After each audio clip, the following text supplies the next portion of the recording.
La stratégie synchrone, qu'on appelle aussi la stratégie Chase, consiste à produire exactement l'équivalent de la demande.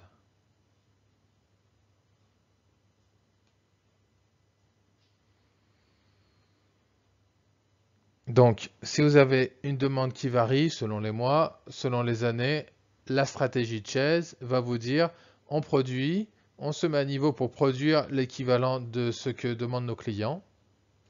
Donc, l'intérêt d'une telle production, ça peut paraître assez simple, on produit simplement ce qui nous est demandé. Ça va être qu'on n'aura quasiment pas de stock vu qu'on va exactement produire ce que nos clients nous appellent.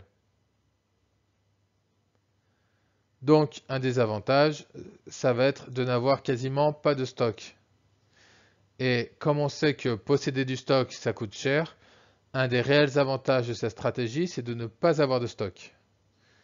En revanche, le principal inconvénient, ça va être que la variabilité va être très importante. Chaque mois, votre demande, elle est différente. Dans la plupart des cas, la demande va varier selon les mois. Donc, vous allez devoir adapter votre production tous les mois au nouveau niveau de la demande. Donc ça, c'est le principal inconvénient parce que changer son niveau de production tous les mois, ça va être compliqué dans les faits. Ça veut dire qu'il va falloir faire évoluer votre effectif. Un mois, il va falloir embaucher pour augmenter votre capacité. Ensuite, il va falloir réduire les effectifs pour redescendre votre capacité. Donc, c'est quelque chose qui est assez compliqué, qui va coûter cher en termes de gestion et qui va vous conduire la plupart du temps à avoir une surcapacité parce que pour ne pas prendre trop de risques, il vaut mieux être légèrement en surcapacité que risquer la rupture de production. Donc ça va vous coûter certainement un peu plus cher. La stratégie level ou de lissage va consister à organiser l'entreprise de manière à produire à un certain niveau qui est stable sur l'ensemble de l'année, qui est lissé, comme son nom l'indique. Donc, ça a des avantages. Ça va être que vous organisez votre outil industriel, vos effectifs, etc., de manière à avoir une production stabilisée, ce qui va être très confortable en termes de gestion au quotidien. Vous n'aurez pas de variation à répercuter sur votre outil de production. Vous allez lisser votre production sur l'année. Par contre, le gros inconvénient de ce type de production, c'est que vous allez générer du stock et que ça va vous coûter cher.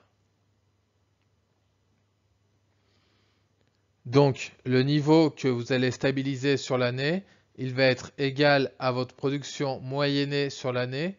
Vous aurez des pics, vous aurez des creux. Si vous voulez lisser tout ça, vous faites la moyenne de votre production annuelle et vous produisez à ce niveau-là toute l'année. Donc, en termes de stabilité, c'est assez confortable. Votre capacité, du coup, sera facile à gérer. Elle sera toujours la même. Par contre, vous aurez des coûts de stockage qui pourraient être élevés puisque quand vous produisez plus que la demande, vous allez générer du stock et inversement, quand vous produisez moins que la demande, vous allez consommer votre stock. Donc, ça peut avoir certains avantages dans le cas, par exemple, d'une demande qui est saisonnière. Vous allez lisser, ça va vous permettre d'absorber, d'amortir les variations saisonnières, mais ce sera au détriment du coût du stock. Donc, c'est une autre approche.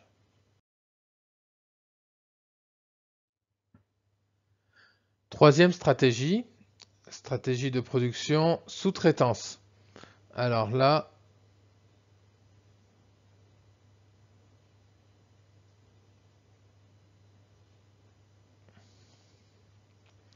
la stratégie de sous-traitance va consister à avoir un niveau stabilisé de production. Ce niveau stabilisé de production va vous permettre de produire une partie de la production, pas l'ensemble, mais une partie. Et la différence entre ce que vous produisez et le niveau réel des ventes va être sous-traité. Vous allez sous-traiter le delta entre la demande réelle et votre niveau stabilisé. Alors, quels sont les avantages de cette stratégie? Ça en a. ça en a déjà un, c'est que vous allez travailler en mode stabilisé. Donc ça c'est super, quand vous travaillez en mode stabilisé, c'est beaucoup de contraintes que vous n'aurez pas à gérer. Vous travaillez tous les jours pareil, tous les mois de l'année, c'est hyper simple. Par contre, vous allez avoir à gérer de la sous-traitance, donc un fournisseur, un sous-traitant, gérer l'activité, passer des commandes, etc. Donc, vous allez gérer un peu plus d'administratif. Par contre, industriellement, c'est assez confortable. Vous allez sous-traiter ce que vous ne savez pas produire. Vous mettez à un niveau stabilisé pour lequel vous optimisez vos coûts de production. Donc, c'est assez confortable. Vous avez à la fois les bénéfices de la production lissée, mais par contre, vous allez faire appel à un sous-traitant. Et donc, faire appel à un sous-traitant, ça veut dire que vous allez devoir payer un sous-traitant. Généralement, un sous-traitant assez flexible vous fera payer un peu plus cher le fait d'être flexible. Donc, vous allez perdre en termes de profit, mais malgré tout, vous pouvez trouver votre compte. Après, ça peut amener d'autres sujets, par exemple des problèmes de qualité ou de disponibilité. Gérer un fournisseur, ça veut dire probablement gérer des problèmes de qualité du fournisseur, gérer une gestion, une relation avec un fournisseur. Donc, ça fait des contraintes supplémentaires. Donc, l'idée, c'est de regarder la balance entre les gains tirés de cette stratégie et le travail supplémentaire, donc les inconvénients, et regardez si dans votre cas de figure, c'est une stratégie intéressante. Et quatrième stratégie de production, la stratégie hybride. Donc la stratégie hybride, ça va être une hybridation justement entre la méthode synchrone et la méthode lissage. On va adopter quelque chose qui est un peu entre les deux, à savoir qu'on va ne pas suivre exactement la demande client au mois le mois. On va pas non plus lisser sur l'année. Par contre, on va peut-être fonctionner en utilisant des paliers.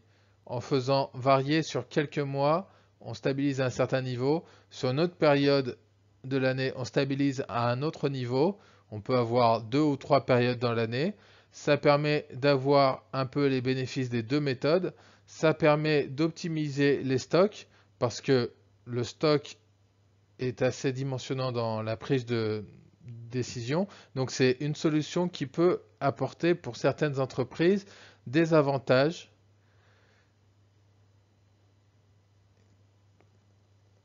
qui peuvent amener à mettre en place ce type de stratégie. La stratégie hybride, ça va être un petit peu aller chercher le meilleur des deux stratégies pour optimiser à la fois notre niveau de stock tout en gardant notre production un minimum stabilisé parce que adapter en permanence c'est quand même très contraignant, donc on met des paliers, ça permet de s'adapter mais que quelques fois dans l'année, ça c'est un peu moins contraignant.